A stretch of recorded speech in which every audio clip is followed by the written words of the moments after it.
Well, thank you very much for joining us today, Kieran. So just to let everyone in the audience know who I am speaking with today, this is Kieran Flanagan, and he's the online marketing manager with Marketo. And for those that don't know me, I'm actually Kath Pay from Plan to Engage. And what we're doing today is we're having an interview with Kieran about his upcoming presentation for the International Email Marketing Summit, which is being held next week on November the 15th, 2012. So we're going to get straight to it, and basically I'm going to ask Kieran what three gems he has on this particular topic that he's talking about on his session, and the session is titled "The Role of Email in the New B2B Marketing Mix," which, quite frankly, Kieran, I find that really, really intriguing. A new, Good. just Start. that the whole two words "new" and email marketing, that excites me because email is often a channel that people sort of think is always the same, is always boring and everything. You've thrown that in, so I like it.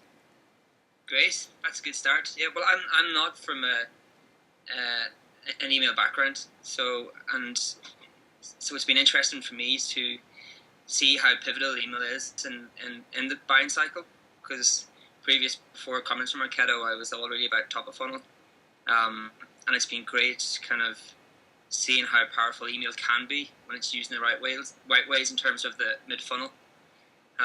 So yeah, I think there's lots of exciting opportunities in email if you Fantastic. kind of follow some of the advanced principles. Yeah, great. Okay. Well, without giving absolutely everything away within your presentation, because we want everyone to be registering and checking out the actual Yes. complete presentation. Um, Yeah. the three gems that you have today, can you share with us your first one? Yeah. So the first one is really about moving past batch and blast to event triggered email, which some people may have heard about. It's been talked about quite a lot, but it's really how you go about doing that, how you move from just kind of being a slave to your promotional calendar to moving towards kind of triggered emails based on users' behavior on your site. So if a user's sharing something on social, if they're downloading a piece of content or viewing a particular web page, you can send a time-sensitive email based upon where they are in the purchase cycle. And for me, two of the biggest takeaways I've got from learning about email, really, since I've come to Marketo, is that the most powerful email programs are personal and time-sensitive. So they talk to the user about they talk to the user in terms of where they are in their purchase cycle, and they are sent at the exact time that the user prospect needs that email. And it's going to be around some of the examples we have at Marketo, how we've done that, how companies can start to set up their own type of triggered emails, and try to get some real world examples so we can see how this stuff works and see the kind of results we get from it. Great. So I guess in some ways what you're saying here is actually, by using triggered emails, you're actually working smarter, not harder. It is going Yeah, to take a exactly. lot of day-to-day pressure away, but the results are actually going to be, very, very clear and very obvious. However, it does take that initial, sort of setting it up, and even the strategy behind it as well, needs to be Yeah, clearly thought out.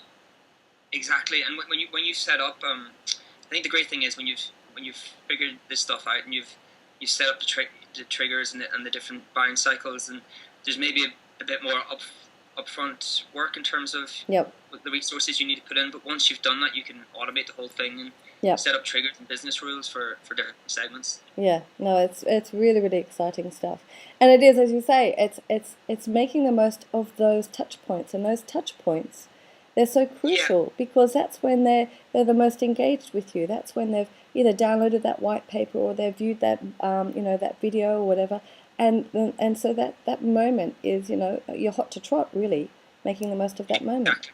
Yeah, Yeah, and so we kind of call that like leverage any channel. yeah, So if you've been to a trade show and you've you can trigger a certain email for that, and if you've been to our resource center and downloaded a piece of content, we can trigger a certain email for that. Yep. And that's what you're trying to do. You're trying to leverage every channel you have to personalize that dialogue.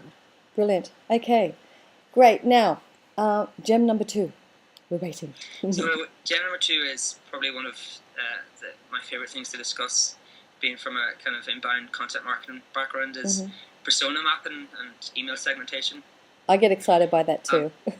Yeah, I love persona mapping. I'm actually from many days back from a software developer background, and it's funny to me that I used to create personas when I was building web apps to figure out how people would use web applications, and those personas have transitioned right into marketing. And I think personas isn't just an email thing. It's really it really enhances your whole marketing, focuses your whole marketing, and kind of makes you, what I really feel it does is it makes you relevant and makes your content relevant through the funnel. And so what we're going to go through is some of the ways you can use real world data to validate your assumptions around personas, and how you can use those personas to map out what questions your target prospects may have at each stage of the buying cycle, and then how you can segment your email based on that. And it really kind of blends into what we discussed in Gem 1, so the triggered email. So we've tried to make each gem as a follow-on. Yep, sounds great. Maybe even we should backtrack back a little bit. I mean, you're very familiar with personas, and so am I. And like I agree with you completely about the whole personas. You can use them as much in as much detail as you like. You can even, when you're writing your content, you can be targeting the persona. But maybe we should back and sort of explain essentially what is a persona. A persona is a fictional representation of your prospect. So it's really the person that you feel you're writing this content for, and then when you map them against your buying stages, it's what questions that they want, or what questions do they have at each stage. So if I'm a prospect right at the top of the funnel, and you're trying to attract me to your site, then it's probably best you write content that's not product centric, but is based around problems I have or interests I have. Yep. And then when you get into the funnel, you're trying to answer questions when they've shown some type of commercial intent. You're trying to write content that answers their questions at each stage as they go along. Yeah. And you can take this, to the extreme. We share a persona template that users can use, and we try to, add real world.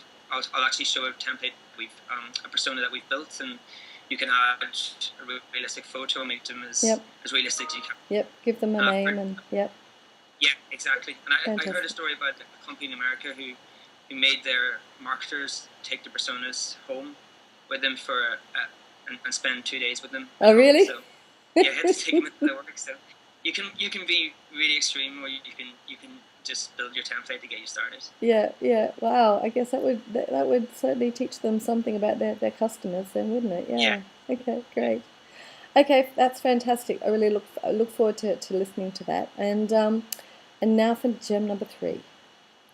Yeah. So gem number 3, I think, is something I'm a believer in across your whole marketing, and that's A/B testing. So I think adopting the culture of A/B testing your emails and your landing pages, and if you're able to manage them in the one system, it really helps. But consistently A/B testing your emails or landing pages is probably the easiest way to start to improve the results you're getting from email, because you're usually driving people to a landing pages. So both of them help. And what I'm going to try and do is go through some examples that we've run that we found successful, and any other type of examples that I've come across. I have a swipe file for this kind of stuff, and just kind of share what kind of A/B test you can get started with to start trying to improve your own metrics. Yep, great. And now, just to clarify too, I mean, I talk a lot about testing as well, and with email, it generally is we are talking A/B split testing rather than multivariate testing, primarily because we're wanting to get learning. Is that right? Yeah, I think so. And I think it's multivariate is something that we might look at for landing pages, but I think straight A/B testing for email is a quicker way to do this. And I think if you make things really complex, like multivariate, to make it a little bit more complex, users are less likely to adopt that. And that's why I've kind of always think that A/B testing is a great way to start. Yeah. A/B testing, A/B testing is good. I mean, we do actually at the summit we are going to be talking. We've got a case study on a multivariate testing within email with I believe it's with Philips. So that's going to be pretty exciting as well. But as far as this session goes, I really look forward to seeing all your examples as well with the A/B split testing, and you're going to be sharing the results too, obviously. Yeah. We're usually transparent about everything, so we give people everything we have. So I'll share whatever I have. Okay, well, thank you so much for your time today, Kieran. And thank you. Yep, and I look forward to hearing the rest of the presentation, or all of the presentation, on November the 15th. Great. Thank you very much. Okay. Thanks for having me. Thanks. Bye.